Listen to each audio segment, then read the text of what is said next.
Hey guys, welcome to my channel. Long time no see. I hope you're all doing very well. So I just watched Army of the Dead. Let's talk about it. So Army of the Dead is a Netflix film that is directed by Zack Snyder, and it really does seem to be Zack Snyder's year, at least as of yet, considering the release of course, his version of the Justice League a mere few months ago, and now we have Army of the Dead, which is a Netflix film, and Netflix seems to be partnered up with Zack Snyder. They're working on several projects at the moment, so he really is having a moment, like he really is having a year, and I'm happy for him. I think this is great news for him and for his fans. But in terms of my thoughts on Army of the Dead as a film, I have to say, oh, sorry to rain on y'all's parade, but you know, it's fine. Like it's fine. Like I came here to review this film because I took a bit of a break last week because I was tired. I was exhausted, and I'm also trying to plan ahead for the next few weeks for my channel, considering that so much is going to be dropping in the next few weeks and months. So I just wanted to take that time to recuperate. I didn't do as much as I was supposed to. I didn't do as much planning as I was supposed to. I'm sorry. But I am working on a few ideas here and there to kind of incorporate into the upcoming releases, which I'm really excited to talk to you guys about. But I decided to take a break from my break and to review this film because I thought, you know, some people might be interested in what I have to say about another Zack Snyder film. And honestly, you might be disappointed by my take because it's like fine. it's fine. Like, what can I say? Okay, it's not overly offensively bad, but it's not revolutionary in any way either. It's a zombie movie, you know, like we see these tropes time and time again, especially in the early 2000s where the zombie movies were kind of prevalent. They were really popular, and we've seen these tropes over and over again, so there's nothing spectacular on that front. Perhaps because it has the Zack Snyder touch to it that people are particularly excited for this film. But I do believe that if Zack Snyder wasn't attached to this particular project, it would have gone under the radar. No one really would have made much of a fuss over this film if he wasn't attached to the project. But alas, he is attached to the project, and so first of all, I did want to go through some of the positives of the film, some of the aspects that I particularly enjoyed, and one thing that comes to mind most definitely would actually have to be the hair, makeup and costuming. I do think that the zombies were kind of realized very well. Like, they looked like scary, grim, disgusting zombies. They looked like they smelled terrible. I feel like I could smell them through the TV with how obnoxiously disgusting they were. I think it was pretty impressive to see how they realized and actualized these zombies. And again, we've seen so many various types of zombies be brought to the screen at this point, both the big screen and small screen.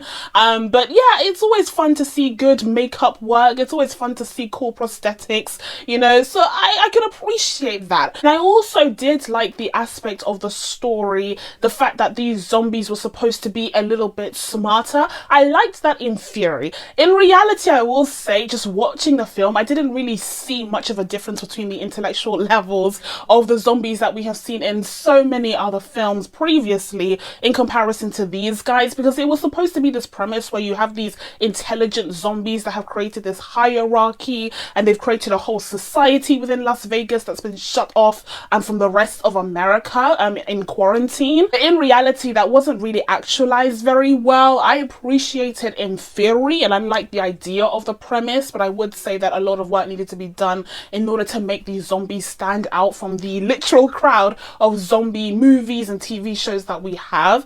And I just don't think it quite matched up to that, although I will say, like I said, aesthetically they looked very cool. Although having said that as well, because the film is quite bright, like a lot of it takes place in Las Vegas. I don't know if it's actually in Las Vegas that they shot the film, most likely not, but it takes place in this Las Vegas like area, and so there is a lot of sun just kind of beaming down on these zombies' faces, and sometimes you can see that it's, you know, a little bit too bright, a little bit too obvious that they are prosthetics. But still, I do like the aesthetics of these zombies. And speaking of aesthetics, one complaint that I often have when it comes to Zack Snyder films, listen, if you watch my videos, you're probably thinking, oh god, What's she gonna say about a Zack Snyder film? Listen, one of my biggest complaints tends to be that the man loves his desaturated, almost grayscale color grading, and it drives me insane, especially for the DC films. I despise the way that they look, and even though I appreciate the artistic value that Zack Snyder brings to any projects that he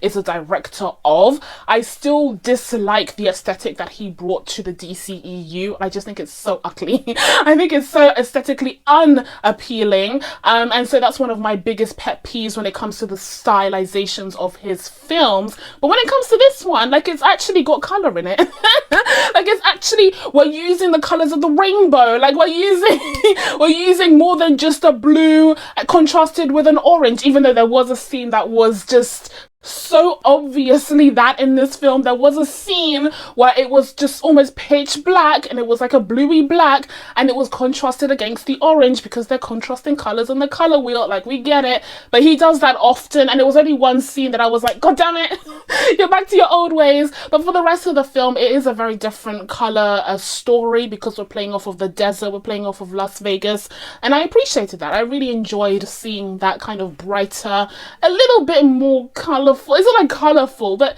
we have color.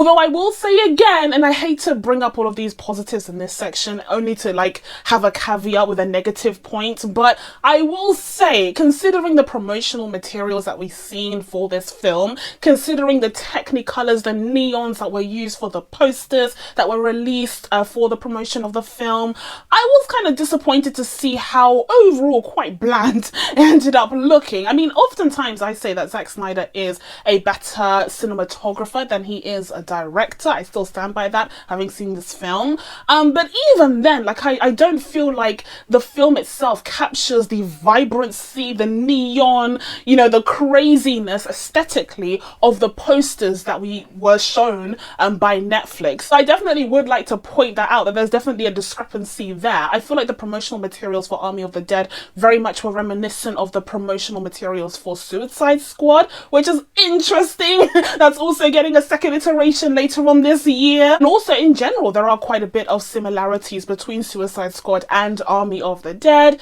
especially when you take into account the, you know, characters dying left, right and center and basically being cannon fodder for the bad guys, in this case the zombies. But unfortunately, one thing that Army of the Dead does not have, that the Suicide Squad at the very least had a little bit of, that is team chemistry, the team dynamics. I think one of the weakest points of this film is, first of all, how it's written. I feel like the script was like the last thing on anyone's mind. I feel like the script was the last thing on anyone's mind. I feel like everyone was focusing on how cool everything looks. I mean, we have a zombie tiger.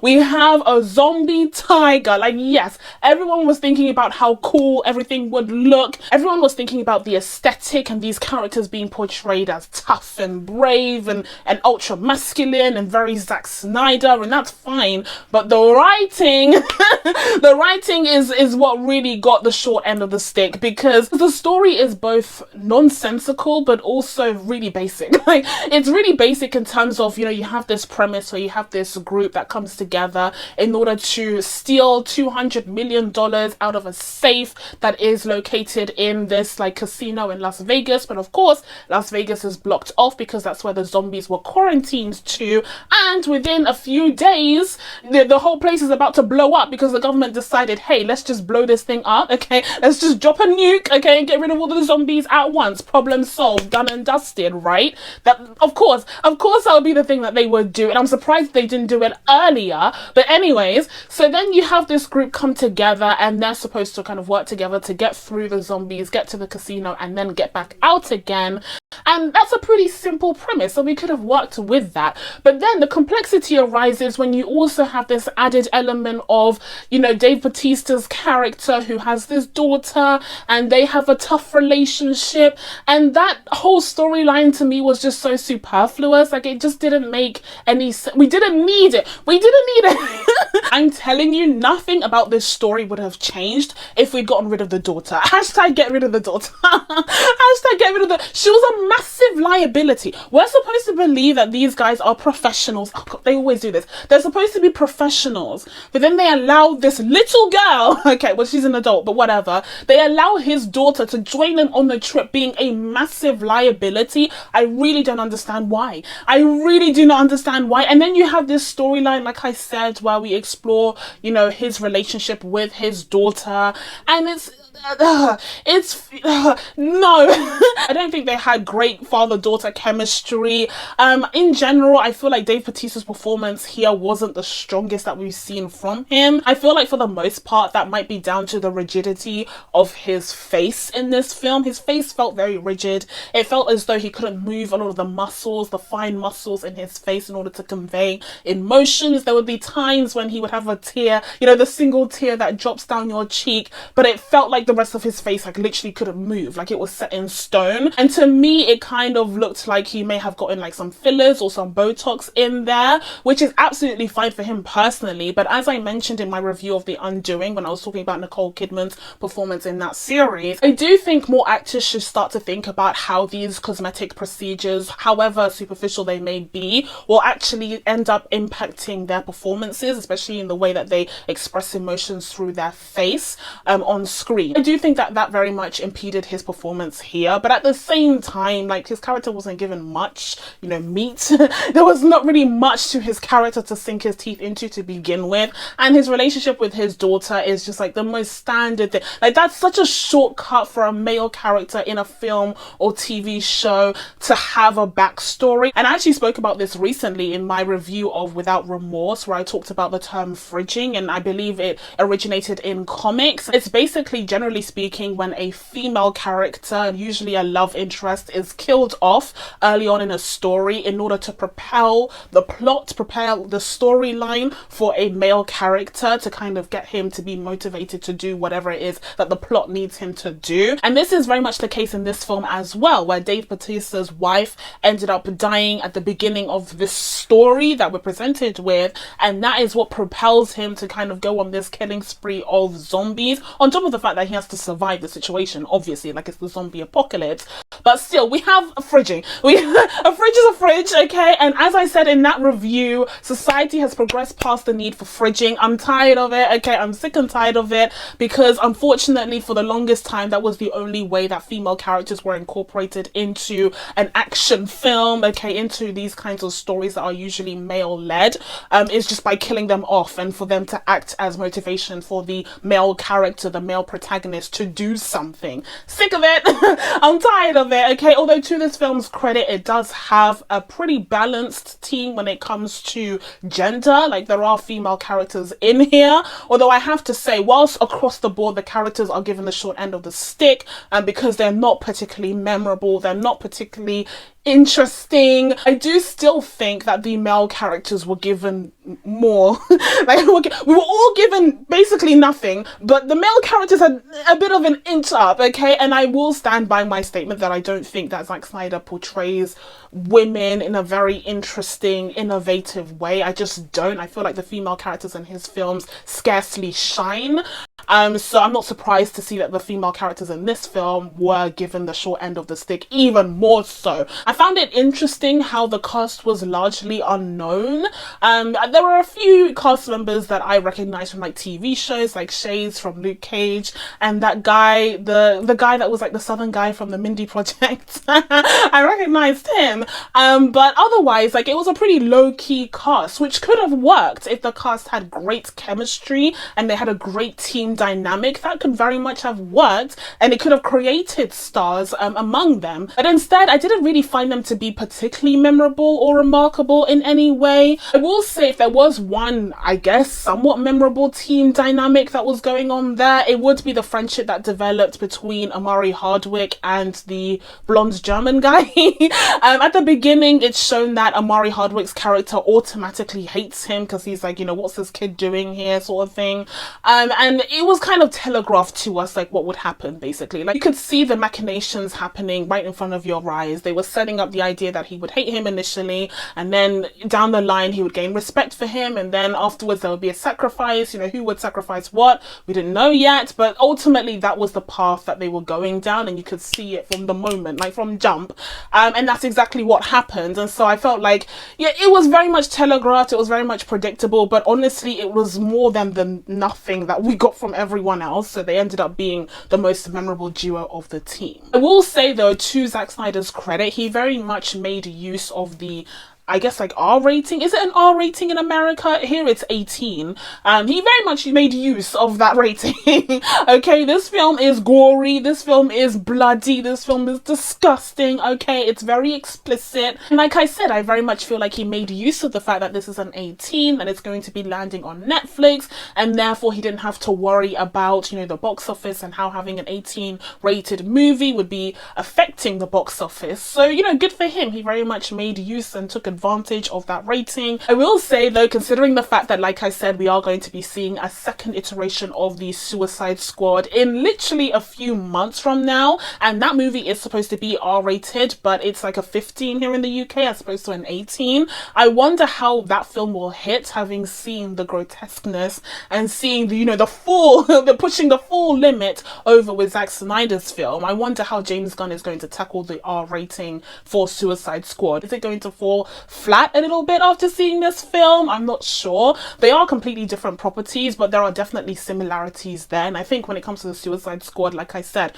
one thing that the Suicide Squad has done better in the past, and I'm guessing will do better in the future in this version as well, is the team dynamics. At the very least, you enjoy the characters, they're memorable, they're interesting, they bicker and they banter, but the banter actually can land, as opposed to this film where there was some comedic relief moments. It very much felt like the script said insert comedic relief, and it really just didn't land, at least not in my opinion. So yeah, I feel like the Suicide Squad has a leg up on that front, but I wonder how the R rating 15 rated film is going to land in light of this one. But overall, yeah, like Army of the Dead happened. It happened, it washed over me, and then I promptly almost entirely forgot about it. And so with all of that said, I'm going to be giving Army of the Dead a 5.5 out of 10. But that's it from me. Now that I told you guys my thoughts on Army of the Dead, it's time for you guys to let me know what you thought of this film down in the comments below. Hopefully you guys had a better time with it than I did, because I was just like, it's fine. But I'm glad to be back here talking to you guys about it. Please be sure to subscribe to catch you videos coming up. Thank you guys so much for watching. I really appreciate it, and I will see you in the next one. Bye.